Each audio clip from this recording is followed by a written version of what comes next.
Hi everyone. Yeah, I think coming into midwifery was a bit of a fluke for me, really. Actually, I was a young mum. I was working in a pub, and I was 19, and none of my family were medical. None of my background was medical. None of my family had even been to university. We were all very much working class and doing, quite simple things in comparison to midwifery. I was doing very well in my job as a assistant pub manager at 19, and I was earning a ton of money, which is more than actually I earn now, which is surprising. And I very unexpectedly fell pregnant. And anybody that knows me knows that I'm a bit of a doer and I just get on with things. And I try not to be fazed too much by life. And when I found out I was pregnant, I was just floored, and I was devastated because I was using contraception and all of those things, a bit TMI, but it was just not in my plan. I wasn't married. I didn't have a house. I was very much a sensible person that wanted to be married. I wanted to have the house. I wanted to have my life in order before the family came. So my depression actually started quite early on in my pregnancy, and was not, postnatal, as it started. So all throughout my pregnancy, I actually hated it. I loved my baby and I bonded very well with my baby. But all the media out there and all my midwives and all of the contact that I had with literally everything, even my mum, everybody told me that I should love pregnancy. Everybody told me that I should be enjoying myself. And actually, it couldn't have been further from the truth. I absolutely hated it. I hated every minute. I couldn't walk because I had horrendous sciatica. And if I did so many steps, I'd fall over. I couldn't stay active. So it just kind of built up through my pregnancy. And then I went into labour, and my labour was amazing. Like, after having such a horrible pregnancy, my labour was amazing. My midwives were amazing. And I was treated with such care at that time. And then postnatally, the initial rosy glow and the baby moon really kicked in, and I was really, really happy. I loved my baby. I was doing all the things, that the media and society tells us that we should do. And I felt really good. I was still young. I was just 20, I think, at this point. And yeah, life was really going quite well at that point. And then probably about 8 weeks postnatal, 6 to 8 weeks postnatally, the depression started to creep back again. I started to feel utterly useless. I had crippling anxiety. I very much couldn't see anything good. And all in all, I really couldn't understand how I was going to be a positive mum, and I couldn't understand how this little person could be a good person, turn into a good person with somebody like me. And I'm getting emotional and I really didn't think I would be, actually, just saying it. So I really didn't think that that I was going to be anything good for this baby. I couldn't see how he could be a success, how he could thrive, how he could become a great human being. I had really good support around me, amazing support around me, and they recognised that something was wrong with me, and encouraged me to go to the doctor.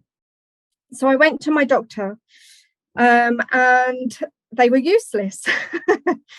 They didn't have a clue about what I was going through. They didn't understand what I was explaining, how I felt. And actually, I was hiding a lot of how I felt because I was so scared that this medical professional would see what a fake and a fraud I was, and they'd take my baby away from me, which was my biggest fear, because obviously I was a young mum and I wasn't married, and I didn't have the house, and I wasn't stable, and I was just so scared that I didn't even share half the things that were going through my head.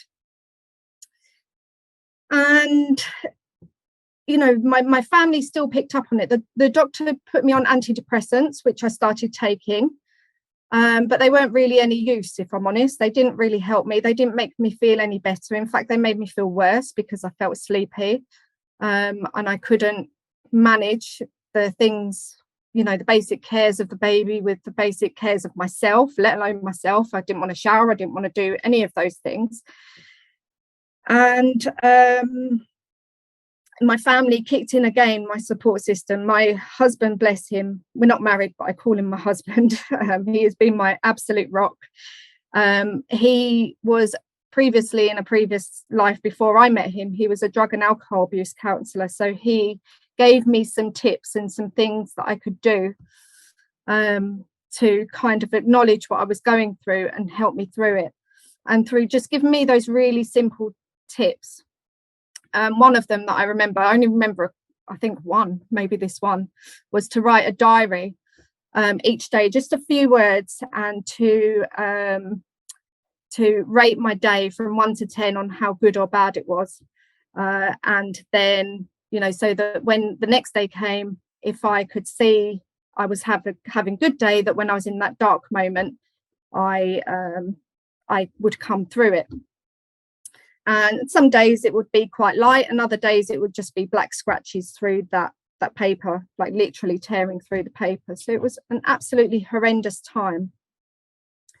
And then fast forward about 9 months, no, not 9, about 9 months, I started to feel well again. And then I started to get my ambition back, and I realised that I really didn't like my job. I hated my job now that I had a baby. It was so insignificant, and I was looking at what I could do to provide a career for my baby. And prior to whatever had happened in my life, I thought about nursing.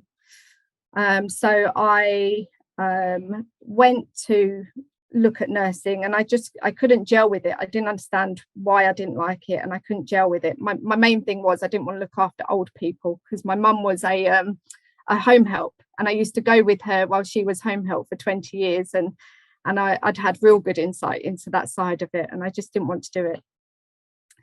And through one of my darkest days,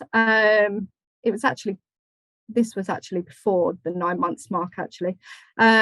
Through one of my darkest days, I was sat in a cafe in North Wales on the promenade, and I was actually contemplating suicide. I was going to leave my son in the cafe, because it was a really nice cafe with lovely people in it. That was my rationale.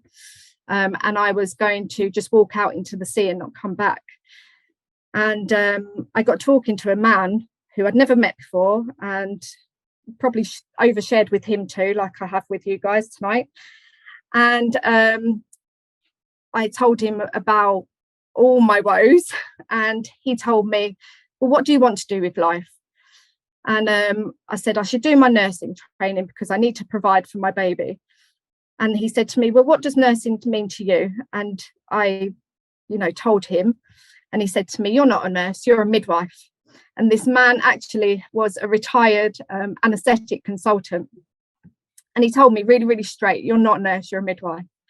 So then when I started feeling better, I started to negotiate my ambitions and what I wanted to do with my life. And I started to look at midwifery rather than nursing, because as I started to feel better, I thought to myself, people deserve better, women deserve better. They shouldn't be going through this kind of emotion that I went through, and I knew I could do better. So I applied. For my interview, I had to do a blind timed essay, and I did that on mental health and women's health.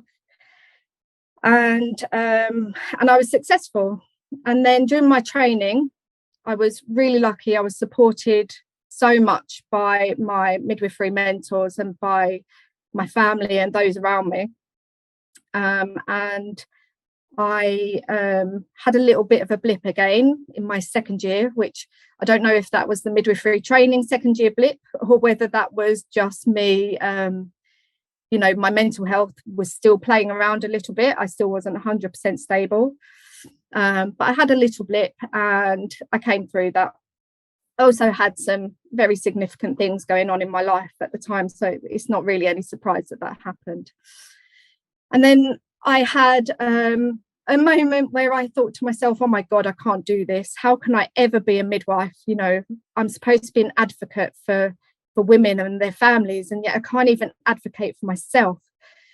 And I went to a bookstore and I went to buy a self-help book for the first time in my life. And it was called Feel the Fear and Do It Anyway, little plug for that book.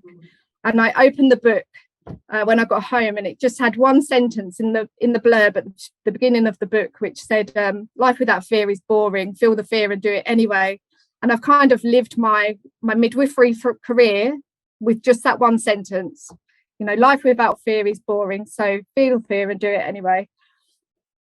So now I qualified, I became a midwife, and I think one of the main things that I do as a midwife is I try and really share a part of myself with everybody. I let them know it's okay to not be okay. I let them know that it's great to feel okay if you feel okay, you know, to soak it up, to just acknowledge what you're feeling and be supported through the feelings, whether that's as a service user or as a midwife. And I think by doing that, I have got quite a good following in terms of people that have worked with me, in terms of my service users. I've got so many that have sent me such lovely information over the years, such lovely cards, such lovely letters. And yeah, it's been a tough old journey, I'm not going to lie, and it's been hard. And there are times when I still struggle. And now I'm at a level of being a matron, and I still struggle, and I still have to keep myself real, and I still have to say to people it's okay to not be okay, and you know, just to help people through it. I think that's what my purpose on this side of the fence is, just to help people through whatever it is that they're going through. So yeah, it has been a tough journey, but it's been an incredible ride, and one that I don't think I'll ever get off, if I'm honest. I think